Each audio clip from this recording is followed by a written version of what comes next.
C'est grave.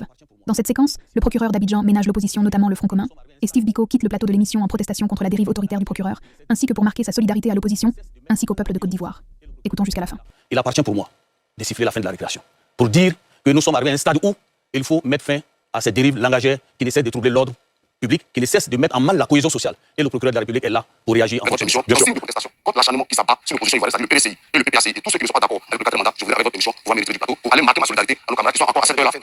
Donc, sur le plateau de NCI 360 et dans cette deuxième partie, nous recevons pour vous, chez vous, une figure clé dans le système judiciaire ivoirien, le procureur de la République près le tribunal de première instance d'Abidjan Plateau, M. Koné Brahma Oumar. Bonsoir à vous, monsieur le commissaire. Comment vous allez? Je vais très bien. Merci d'avoir accepté notre invitation. Merci beaucoup. Il y a plusieurs affaires sur lesquelles les Ivoiriens aimeraient vous entendre, Oui. Notamment sur la question des dérives langagières sur les réseaux sociaux dernièrement. Deux personnes ont été épinglées, une réputée être proche du pouvoir, une réputée être proche de l'opposition. Où on en est aujourd'hui avec ces affaires? Je voudrais vous remercier sincèrement pour cette opportunité que vous m'offrez. Bien avant, je voudrais présenter mes excuses parce que cette émission a été préparée depuis longtemps. Tout à fait, on vous attendait depuis longtemps. Tout à fait. Mais pour des raisons d'agenda, vous n'avez Voilà, pour des pas contraintes professionnelles, je n'ai pas pu être là. C'est cela. Vraiment, je me réjouis d'être sur votre plateau aujourd'hui. Avant de donner une réponse à votre préoccupation, je voudrais qu'on puisse... Je voudrais vous donner lecture même de l'article 19 Bien sûr. de la Constitution. C'est ce qui est là. Très bien. Puisque c'est ce qui a un lien avec le thème que vous venez de décrire. Bien sûr. L'article 19 de la Constitution dit ceci. La liberté de pensée et la liberté d'expression, notamment la liberté de conscience, d'opinion philosophique et des convictions religieuses ou de culte sont garanties à tous. Chacun a le droit d'exprimer et de diffuser librement ses idées. Ces libertés s'exercent sous la réserve du respect de la loi, des droits d'autrui, de la sécurité nationale et de l'ordre public. Toute propagande ayant pour but et pour effet de faire prévaloir un groupe social sur un autre ou d'encourager la haine raciale, tribale ou religieuse est interdite. Monsieur Diassoua, ici, tout le principe est posé à travers l'article 19 de la Constitution. Il s'agit de la norme supérieure. Et cette Constitution a été adoptée par référendum en 2016.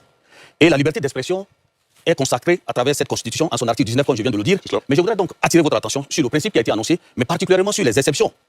Il dit bien, ces libertés s'exercent sous la réserve du respect de la loi. C'est-à-dire que lorsque vous tenez des propos ou vous faites des diffusions des fausses informations, il faut que ça se fasse en harmonie avec la loi. Lorsque vous tenez des propos haineux, diffamatoires, il faut que ça se fasse avec le respect des droits d'autrui. Lorsque vous tenez des propos haineux, xénophobes, il faut que ça ne porte pas atteinte à la sécurité nationale. Lorsque vous tenez des discours d'appel à l'insurrection et autres, il faut que ça ne porte pas atteinte à l'ordre public. En ma qualité de procureur de la République, le code pénal qui est ici a pour objet de réprimer les comportements antisociaux. Le procureur de la République, certes, n'est pas là pour faire des poursuites pour poursuivre, condamner pour condamner. Il a aussi une mission d'éducation ou une mission d'éduquer, d'informer et de sensibiliser. Mais M. Diarra Souba, avec ce que nous constatons depuis quelques temps sur les réseaux sociaux, nous constatons des dérives langagières de façon grave, qui portent atteinte même à l'ordre public, qui portent atteinte à la sécurité nationale, qui portent atteinte aux droits d'autrui. Alors, ces dérives, ou ces personnes ou les auteurs de ces propos s'expriment en disant que c'est sur le fondement de la liberté d'expression. Je vous donne un exemple. Allez-y. Il y a de cela quasiment 24 heures. Il y a une marche en Côte d'Ivoire, particulièrement à Abidjan. Nous avons suivi cette marche.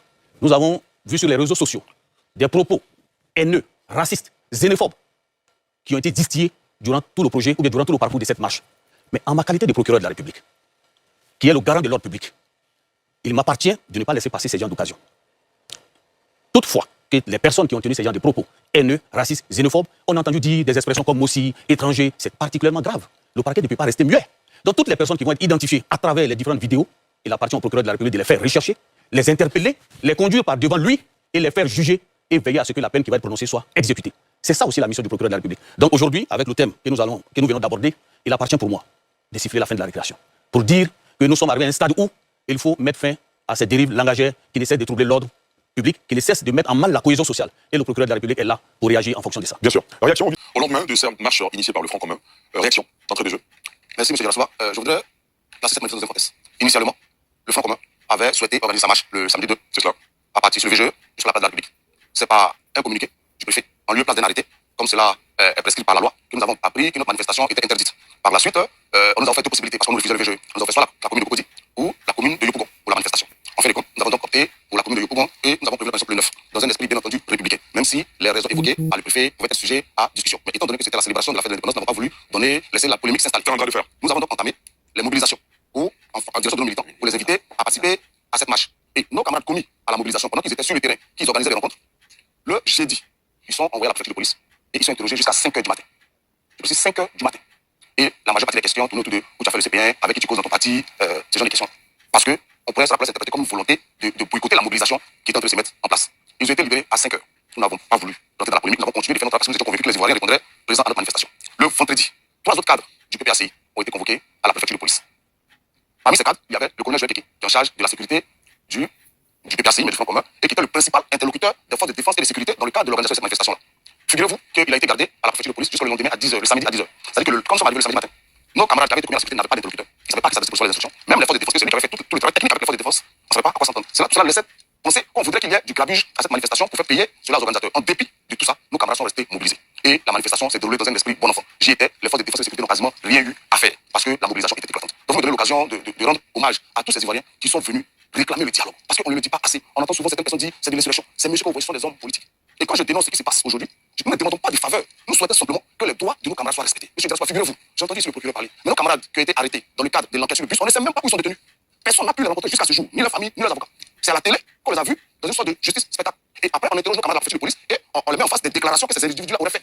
Ils étaient interrogés en l'absence au niveau du PCI, nous avons les avocats du parti. Donc ces militants ne peuvent pas récuser les avocats du parti. Parce que quand on arrête quelqu'un, il y a une constitution, l'avocat qui s'est fait. Mais on ne sait même pas où ils sont détenus jusqu'à ce jour. Personne n'a pu les voir. Ça fait bientôt une semaine. Et on prend des hommes politiques, dont des personnalités qui occupent de hautes fonctions dans ce pays, et on les infantilise, on les humilie de la sorte. Figurez-vous que par exemple le ministre d'Akwasi, c'est le lendemain, il a commencé à être déjà à 22h. C'est le lendemain à 15h qu'il a pu avoir quelque chose à manger. Quel est le message qu'on veut passer? Et moi, écoutez, moi je suis désolé, je pense que nous sommes des hommes politiques. Et je le répète, nous ne demandons pas les traitements de faveur. Nous demandons que nos droits soient respectés. Nous avons la liberté d'expression qui est garantie. Et ce que nous faisons, le seul tort que nous avons, c'est de ne pas être d'accord avec la gestion actuelle du pouvoir. Et pour cela, nous demandons qu'un dialogue s'instaure pour régler ces problèmes. Mais en lieu et place, qu'est-ce qu'on sait? C'est une véritable répression qui s'abat sur nos camarades. Tous ceux qui sont aujourd'hui chargés de la mobilisation du PCI, ils sont handicapés. Mais souvent, ça fait le ridicule. Je voudrais les anciens. Monsieur Bezlas, on finit de l'interroger, on lui interdit de sortir de la ville d'Abidjan. Bezlas, il habite en dehors d'Abidjan. Il fait comment? C'est-à-dire que toutes les fois qu'il doit aller chez lui à la maison, il y a une infraction. Moi, Justin, il travaille à Korogo, on lui interdit de sortir d'Abidjan. Et il est obligé de dire, en fait, vous savez que je travaille à Korogo, et puis on réaménage. Donc nous pensons que, moi j'étais venu ici ce soir pour que nous ayons une émission pour parler de cette marche qui a eu lieu. Et rappelons aux Ivoiriens que le samedi prochain, le président Laurent Gbagbo l'a adressé un message déplacé. D'accord. Mais je vais terminer là-dessus. Parce que là, j'ai eu le téléphone, les camarades du parti, parce que c'est pas la police. Et j'ai écouté ce procureur, j'ai été très mal à l'aise. J'ai l'impression que c'était quasiment des menaces qui étaient déjà en train de l'opposition. Quand on va disséquer des vidéos de manifestations pour savoir qui a fait une crise xénophobe. Donc ce soir, avec, sans vous le mettre, je proteste. Je proteste avec cette manière inhumaine, de traiter les opposants politiques. Je proteste contre cette manière cavalière de vouloir nous humilier.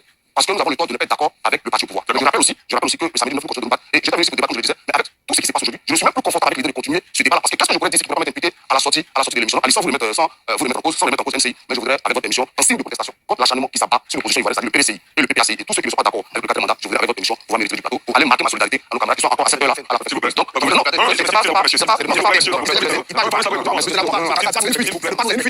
pas,